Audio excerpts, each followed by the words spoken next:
یہود نے حضرت عیسیٰ بن مریم علیہ السلام کے بارے میں یہ دعویٰ کیا کہ ہم نے ان کو سولی پہ چڑھا دی ہے،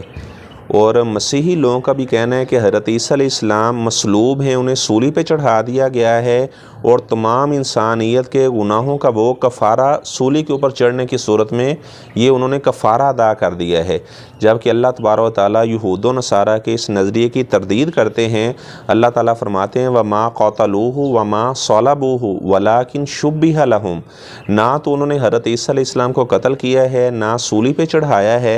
فرمایا کہ وہ سارے کے سارے لوگ اس میں اختلاف کرنے والے ہیں، محض وہ ظن کی پیروی کرتے ہیں۔ وَمَا قَتَلُوهُ یقینا، یقینی طور پر انہوں نے حضرت عیسیٰ علیہ السلام کو سولی پہ نہیں چڑھایا، بل رفعہ اللہ الیہ، اللہ تعالیٰ نے انہیں زندہ ہی آسمانوں پہ اٹھا لیا ہے۔ آپ صلی اللہ علیہ وسلم نے فرمایا قیامت کے قریب عیسیٰ بن مریم علیہ السلام نزول فرمائیں گے، صلیب کو توڑ دیں گے،